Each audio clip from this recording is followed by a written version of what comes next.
పాకిస్తాన్కు పీఓజేకే ప్రజలు చుక్కలు చూపిస్తున్నారు. నిత్యం ప్రభుత్వ వ్యతిరేక నిరసనలతో ఆ ప్రాంతం అట్టుడికిపోతుంది.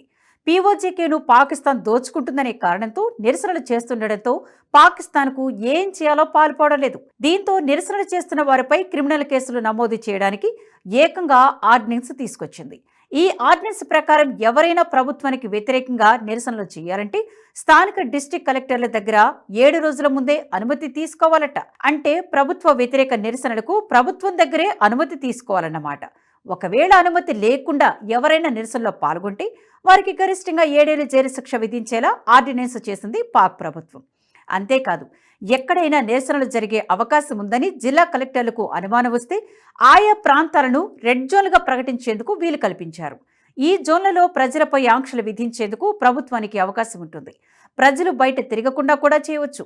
ఇక బహిరంగ ప్రదేశాల్లో స్పీచ్లు, సభలు, సమావేశాలు, ఆయుధాలపైన ఈ ఆంక్షలు కొనసాగుతాయి. ఈ ఆర్డినెన్స్ ద్వారా ప్రజలు నిరసనలో పాల్గొనకుండా పూర్తిగా అణచివేయాలని పాకిస్తాన్ భావిస్తోంది. ద్రవ్యోల్బణం, అధిక పన్నులు, విద్యుత్ బిల్లులకు వ్యతిరేకంగా పీఓజేకే ప్రజలు భారీ స్థాయిలో ఆందోళనలు నిర్వహిస్తున్నారు. తమ దగ్గర ఉత్పత్తి అవుతున్న విద్యుత్తును పాకిస్తాన్లోని ఇతర ప్రాంతాలకు తరలిస్తున్నారని, తమకు మాత్రం ఎక్కువ ధరకు అమ్ముతున్నారని ఆరోపిస్తూ ఇటీవల పీఓజేకేలో పెద్ద ఎత్తున నిరసనలు చేపట్టారు. నిరసనలో ముఖ్యంగా వ్యాపారులు ఎక్కువ సంఖ్యలో పాల్గొంటున్నారు. చాలా చోట్ల ఆందోళనలు హింసాత్మకంగా మారుతున్నాయి. పాకిస్తాన్ నుంచి ఆజాదీ కావాలంటూ పీఓజేకే ప్రజలు నినాదాలు చేస్తున్నారు. పాకిస్తాన్తో కలిసి ఉండలేమని, తమను భారత్లో కలపాలని డిమాండ్ చేస్తున్నారు. అంతేకాదు, పీఓజేకే వ్యాప్తంగా ఇలాంటి డిమాండ్లతో కూడిన పోస్టర్లు కూడా వెలుస్తున్నాయి. పీఓజేకేలో జరుగుతున్న నిరసనలో కొన్ని చోట్ల భారత జాతీయ జెండాలు కనిపిస్తున్నాయి. ఈ డిమాండ్ మరింత పెరగకుండా పీఓజేకేలో ప్రజా ఉద్యమాన్ని అణచివేసేందుకు పాక్ పోలీసులను, ఆర్మీని రంగంలోకి దించింది. అయినా ప్రజా పోరాటం ఆగడం లేదు. భారీగా రోడ్లపైకి వస్తున్న ప్రజలు ప్రభుత్వ ఆస్తులు, భద్రతా బలగాల వాహనాలను ధ్వంసం చేస్తున్నారు. పీఓజేకేలో ఉద్రిక్త పరిస్థితులకు సంబంధించిన వీడియోలు సోషల్ మీడియాలో చక్కర్లు కొడుతున్నాయి. వాస్తవానికి 1967లో పీఓజేకేలో జీలం నదిపై మంగళ డ్యాంను నిర్మించారు. ఈ ప్రాంతంలో భారీ హైడ్రో పవర్ ప్రాజెక్టు ఉంది. ఒక 2010లోనే ఇక్కడ 250 బిలియన్ యూనిట్ల విద్యుత్తును ఉత్పత్తి చేశారు. అయితే దీని ఆదాయం మొత్తం పాకిస్తాన్ ప్రభుత్వం లాగేసుకుంటుంది.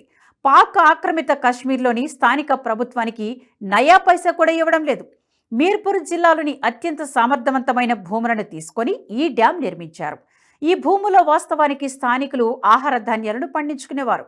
డ్యాంలో మొత్తం 1400 మెగావాట్ల విద్యుత్తు తయారవుతుండగా వీటిలో 300 మెగావాట్లను మాత్రమే పీఓజేకే ప్రాంతానికి ఇస్తోంది పాక్.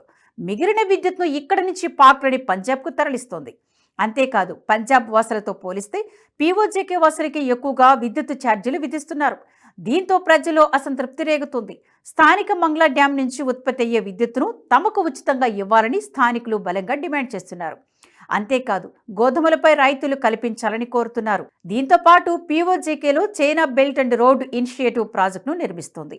ఇందులో ఎక్కువ భాగం పీఓజేకే మీదుగానే వెళుతుంది. దీంతో ఆ ప్రాజెక్టుపై ప్రజలు తిరగబడుతున్నారు. ఈ ప్రాజెక్టు వల్ల తమ భూములను లాక్కుంటున్నారని అక్కడి ప్రజలు ఆరోపిస్తున్నారు. ఈ ప్రాజెక్టును ఆపివేయాలని కోరుతున్నారు. అంతేకాదు, అప్పుడప్పుడు ఈ ప్రాజెక్టు నిర్మాణాలను అడ్డుకునేందుకు పీఓజేకే ప్రజలు నిరసనలు చేస్తున్నారు. దీంతో ఈ ప్రాజెక్టును నిర్మించే ప్రాంతాల్లో పూర్తి నిర్బంధం అమలవుతుంది. చైనా సైన్యం అక్కడ పహారా కాస్తుంది. దీంతో ప్రజలను తీవ్రస్థాయిలో అణచివేస్తున్నారు. ప్రాజెక్టు వ్యతిరేకంగా నిరసనలు చేస్తే ఈ ప్రాజెక్టును చైనా నిర్మిస్తోంది కాబట్టి దీనిపై పాకిస్తాన్ ఎటువంటి నిర్ణయమూ తీసుకోలేదు. ఒక రకంగా చెప్పాలంటే చైనా తన డెట్ ట్రాప్లో పడేసేందుకు పాకిస్తాను ఈ ప్రాజెక్టులోకి లాగింది. దీంతో పాక్ తన ప్రజలను ఒప్పించలేక ఈ ప్రాజెక్టు నుంచి బయటపడలేక సతమతమవుతుంది. ఇదిలా ఉంటే ఇటీవలి కాలంలో పీఓజేకే విషయంలో ప్రధాని మోదీ, రక్షణ మంత్రి రాజ్నాథ్ సింగ్, యూపీ సీఎం యోగి ఆదిత్యనాథ్ పలు ఆసక్తికర వ్యాఖ్యలు చేస్తూ వస్తున్నారు. రాజ్నాథ్ సింగ్ అయితే పీఓజేకే ప్రజలు తమంతటి తామే భారత్లో కలిసిపోతారని, అందుకు యుద్ధం కూడా అవసరం లేదని వ్యాఖ్యానించారు. మరోవైపు భారత ప్రభుత్వం ఆర్టికల్ 370ని కాశ్మీర్లో తొలగించినప్పటి నుంచి అక్కడ అభివృద్ధి పనులను చూసి పీఓజేకే ప్రజలు ఆశ్చర్యపోతున్నారు. తమకు కూడా అటువంటి అభివృద్ధి కావాలని కోరుకుంటున్నారు. పాకిస్తాన్ తమను దోచుకుంటుందే తప్ప అభివృద్ధి ఏమీ చేయడం లేదని భావిస్తున్నారు. అందుకే చాలాసార్లు నిరసనలో ప్రధాని మోదీనే తమకు విముక్తి కల్పించాలని కూడా కోరుతున్నారు. ఈ వీడియో మీకు నచ్చినట్టయితే లైక్ చేయండి, 10 మందికి షేర్ చేయండి. అలాగే కామెంట్ల రూపంలో మీ అభిప్రాయాలను మాతో పంచుకోండి. Nationalist hub group of channels ను సబ్స్క్రైబ్ చేసుకుని తెలుగునాట జాతీయవాద జర్నలిజాన్ని ప్రోత్సహించండి. ఈ వీడియో కింద ఉన్న బెల్ ఐకాన్ పై క్లిక్ చేయడం మర్చిపోవద్దు.